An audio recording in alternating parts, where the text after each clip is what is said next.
जय हिंद दोस्तों, आपके अपने मैजिक मूवमेंट चैनल में आपका स्वागत है। दोस्तों, मैजिक मूवमेंट टीम की तरफ से आप सभी को रामनवमी की हार्दिक शुभकामनाएं। आज हम हमारे सब्सक्राइबर के सजेशन के अकॉर्डिंग SPEL सेमीकंडक्टर लिमिटेड को डीप में स्टडी करेंगे।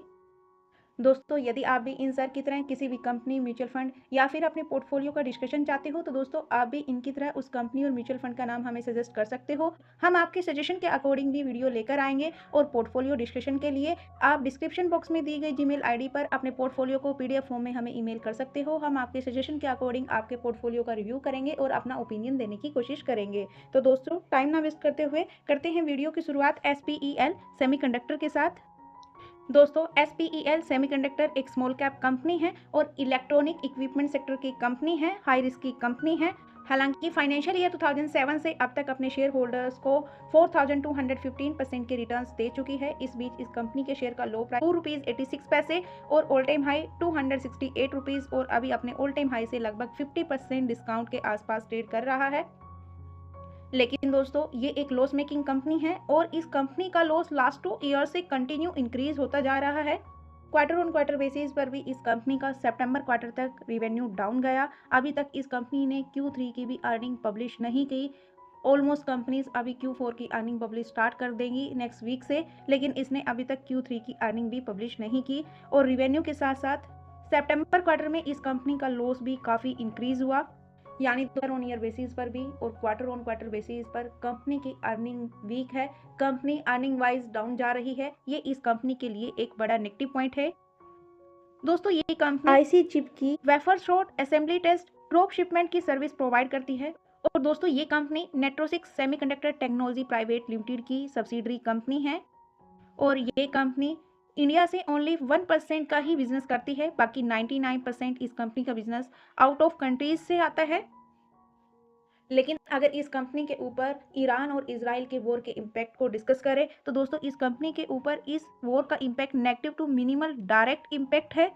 डायरेक्ट इम्पैक्ट को डिस्कस कर लेते हैं, क्योंकि दोस्तों ये कंपनी अदर कंट्रीज से ज़्यादा रेवेन्यू जनरेट करती है, तो अपनी सर्विसेज को एक्सपोर्ट करती है। तो इस कंपनी की सर्विसेज में सप्लाई चेन, लॉजिस्टिक और energy related operational cost increase हो रहे हैं, जिसके कारण इस कंपनी के ऊपर मिनिमल डायरेक्ट इम्पैक्ट पड़ रहा है। हालांकि इस कंपनी की प्रेजेंस गल्फ या इजराइल में नहीं है।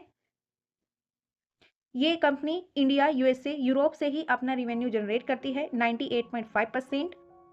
लेकिन दोस्तों, इस कंपनी की ओवरऑल रेशोज डाउन जा रही है। Sales growth, profit growth, ROE, ROCE और डेब्ट इक्विटी भी हाई है। इसीलिए ये कंपनी फिनस्टार की तरफ से 2 स्टार कंपनी है। ये मात्र 626 CR के मार्केट कैप वाली कंपनी है, यानी एक माइक्रो कैप कंपनी है जिसकी सेल्स ग्रोथ, प्रॉफिट ग्रोथ दोनों नेगेटिव में है। साथ में ROCE और ROE भी नेगेटिव में है। कंपनी की फाइनेंशियल स्ट्रेंथ बिल्कुल वीक है, एफिशिएंसी पुअर है। हालांकि इस कंपनी के प्रमोटर फाइनेंशियल ईयर 2023 से अब तक अपने स्टेक के साथ कांस्टेंट है। प्रमोटर्स का स्टेक 59.18%। प्रमोटर्स के साथ साथ FIIs और DIIs भी अपने स्टेक के साथ ऑलमोस्ट कांस्टेंट है। हालांकि FIIs की तरफ से जून 2024 में इसमें अपने स्टेक को इंक्रीज किया गया था, लेकिन सितंबर 2024 के क्वार्टर में ही प्रॉफिट बुकिंग की और फिर से 0.02% स्टेक के साथ कांस्टेंट है। पब्लिक का स्टेक 40.78%, इसमें अदर पार्टीज का भी स्टेक है और इस 40.79% स्टेक में भी रिटेल इन्वेस्टर्स का स्टेक ज़्यादा है, क्योंकि दोस्तों इस कंपनी के सुपर इन्वेस्टर हितेश रामजी तिवारी, शरद कन्हैयालाल शाह, ये सब दिसंबर क्वार्टर में इस कंपनी में से अपने स्टेक को नील कर चुके हैं। अभी इस कंपनी में super investors LLP fund 0.08% stake के साथ और इस कंपनी के प्रमोटर्स के स्टेक में, जैसे कि हमने इसके बिजनेस मॉडल में भी डिस्कस किया था कि ये नेट्रॉनिक सेमीकंडक्टर टेक्नोलॉजी प्राइवेट लिमिटेड की सब्सिडरी कंपनी है। इसमें ये 55.97% स्टेक होल्ड करती है। इसके अलावा AR अरुण जी 0.89% का स्टेक होल्ड करते हैं और मिस्टर वैली अरुण जी इसमें 2.11% का स्टेक होल्ड करते हैं और इनके अलावा विभ्रांत इंडस्ट्रीज प्राइवेट लिमिटेड इसमें 0.20% का स्टेक होल्ड करती है। तो दोस्तों, ओवरऑल इस कंपनी के सुपर इन्वेस्टर्स भी इसमें से अपने स्टेक नील कर रहे हैं। ये भी इस कंपनी के लिए एक सेकंड नेगेटिव पॉइंट है। हालांकि DIs, FIs इस कंपनी में कांस्टेंट बनी हुई है। और अगर हम इस कंपनी को इसकी कंपटीटर कंपनी जो इंफॉर्मेशन टेक्नोलॉजी में इलेक्ट्रॉनिक इक्विपमेंट सेक्टर से बिलोंग करती है उनके साथ इसके रिटर्न्स और पीई रेशो कंपेयर करें तो दोस्तों इसकी कंपटीटर कंपनी बीईएल यानी Bharat electronic limited, Honey automations और अभी फाइनेंशियल ईयर 2025 के अगस्त में ही न्यू आईपीओ आया आदित्य इन्फोटेक, ये भी इस कंपनी की कंपटीटर कंपनी है। कंपनी की पीई रेशो नेगेटिव में है, बाकी सबकी पीई रेशो 40 से अबव है, ओवर वैल्यूड है।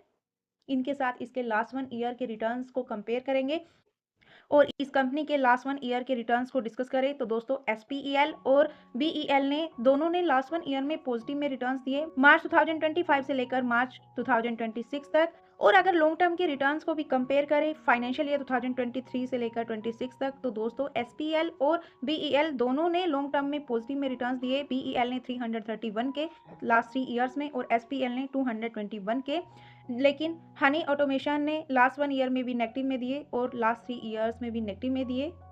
लेकिन लास्ट 3 ईयर्स के चार्ट फ्रेम में एसपीएल के चार्ट पर काफ़ी हाई वोल्टिलिटी रही बीईएल के कंपैरिजन में। और अब new listed company Aditya infotech के साथ भी इसको कंपेयर करेंगे। लास्ट 1 ईयर में आदित्य इन्फोटेक ने लिस्टिंग के बाद 65% के पॉजिटिव में रिटर्न्स दिए।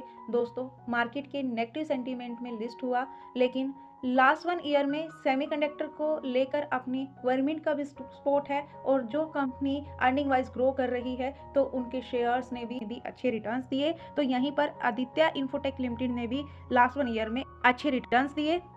और अगर आप इस कंपनी के वॉल्यूम्स को भी डिस्कस करें तो दोस्तों इस कंपनी में ओवरऑल वॉल्यूम थाउजेंड्स में है, लेकिन overall delivery volume last 1 month से लेकर लास्ट ट्रेडिंग सेशन तक 61% के आसपास है। ओवरऑल स्टॉक स्कोर को स्टडी करें तो दोस्तों लो फाइनेंशियल स्ट्रेंथ वाली कंपनी है, लो ग्रोथ ट्रेंड स्टॉक वाली कंपनी है।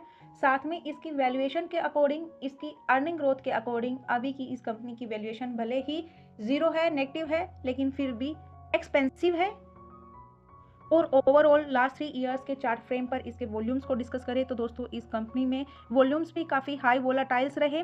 अभी के जो वॉल्यूम्स है वो अक्टूबर 2025 के वॉल्यूम्स के कंपैरिजन में डाउन है, लेकिन लास्ट 3 ईयर्स में ये कंपनी ऑलमोस्ट अपने 200 डीएमए के ऊपर ही ट्रेड करती रही। फाइनेंशियल ईयर 2023 से लेकर फाइनेंशियल ईयर 2024 के जुलाई तक इस कंपनी ने भी अपने शेयर होल्डर्स को अच्छे रिटर्न्स दिए। मार्केट के बुलिश ट्रेंड में ऑलमोस्ट सभी कंपनीज अपने शेयर होल्डर्स को अच्छे रिटर्न्स दे रही थी। जैसे ही नेगेटिव ट्रेंड आया इसमें भी डाउन ट्रेंड आया, लेकिन इस कंपनी के स्टॉक में जैसे ही फाइनेंशियल ईयर 2025 के बाद स्टॉक मार्केट में रिकवरी हुई, सेमीकंडक्टर से रिलेटेड न्यूज़ आई, गवर्नमेंट का सपोर्ट आया, तो इस कंपनी के शेयर ने भी यू टर्न लिया और अपने हाई रेजिस्टेंस की तरफ मूव किया। लेकिन दोस्तों जैसे ही सेमीकंडक्टर्स के स्टॉक ओवर वैल्यूड हुए और स्टॉक मार्केट के सेंटीमेंट और नेगेटिव बनते गए तो इस कंपनी के स्टॉक में फिर से प्रॉफिट बुकिंग आई। अभी भी यहाँ पर इस कंपनी में डबल बॉटम के रूप में यहाँ पर ये सपोर्ट लिया जा रहा है, उसको हम टेक्निकल चार्ट पर डीप में स्टडी करेंगे। तो दोस्तों इस कंपनी का जो फर्स्ट और स्ट्रॉन्ग सपोर्ट है वो 105 रुपीज़ है। फाइनेंशियल ईयर 2025 की गिरावट के बाद इसी सपोर्ट पर कंसोलिडेशन हुआ, इसी कंसोलिडेशन जोन से यू टर्न हुआ और अभी भी इसी सपोर्ट के आसपास इस कंपनी का सपोर्ट बनता हुआ नजर आ रहा है। हालांकि ये 105 से मूव होकर 120 का सपोर्ट बनता हुआ नजर आ रहा है। अगर अब मार्केट के सेंटीमेंट पॉजिटिव होते हैं तो हो सकता है यहाँ पर ये कंसोलिडेट करे और अगर इसको इसकी Q4 की अर्निंग का सपोर्ट मिलता है तो यहाँ से अपसाइड मूवमेंट आ सकता है। लेकिन जैसे इसकी लास्ट क्वार्टर की भी अर्निंग पब्लिश नहीं हुई अभी तक और मार्केट के सेंटीमेंट भी बेहद नेगेटिव है और ईरान इजराइल वॉर के इम्पैक्ट को भी हमने स्टडी किया इस कंपनी के ऊपर, तो इन सब को देखते हुए तो अभी इस स्टॉक में और गिरावट हो सकती है। मेरे ओपिनियन से इस कंपनी में अभी कोई भी डिसीजन लेने के लिए वेट एंड वॉच करना चाहिए। और अगर कोई फाइनेंशियल ईयर 2024 के बुलिश मार्केट में या फिर इस सेमीकंडक्टर्स से रिलेटेड जो गवर्नमेंट का सपोर्ट आया था, न्यूज़ आई थी इस वाले जोन में इसमें इन्वेस्टमेंट की, तो उनको भी मेरे ओपिनियन से एक स्ट्रिक्ट स्टॉप लॉस के साथ इसमें वेट एंड वॉच ही करना चाहिए, क्योंकि अभी इस कंपनी में एफआईज डीआईज भी कांस्टेंट है लास्ट 3 ईयर्स से। लेकिन दोस्तों कंपनी अर्निंग वाइज और साथ में कंपनी के फंडामेंटल्स दोनों ही वीक परफॉर्म कर रहे हैं, तो ऐसी हाई रिस्कीज कंपनी में मेरे ओपिनियन को रिकमेंडेशन ना समझे। ये जस्ट मेरा ओपिनियन है, इसके fundamentals, technicals, positive negative point को डीप में स्टडी करने के बाद आप ऐसी हाई रिस्कीज कंपनी में सेबी से रजिस्टर्ड एनसीज और अपने रिस्क और रिटर्न को ध्यान में रखते हुए ही कोई भी डिसीजन ले, क्योंकि दोस्तों स्टॉक मार्केट जोखिमों के अधीन है। और अभी के टाइम पर जहां पर स्टॉक मार्केट खड़ी है, ये सिचुएशन बहुत नाजुक है, बहुत क्रिटिकल है।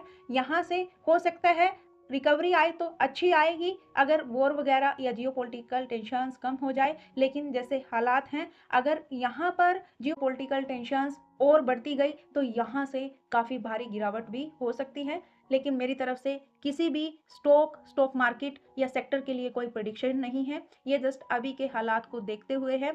तो दोस्तों, आप अभी के हालात के बारे में स्टॉक मार्केट के सेंटीमेंट और इस सेमीकंडक्टर सेक्टर को लेकर क्या राय रखते हो, अपनी राय को कमेंट बॉक्स में जरूर शेयर कीजिए। और यदि आपको इस वीडियो में कुछ कमी नजर आए तो प्लीज़ उसका भी फीडबैक दीजिए, ताकि हम आपको और अच्छा कंटेंट प्रोवाइड करा सके।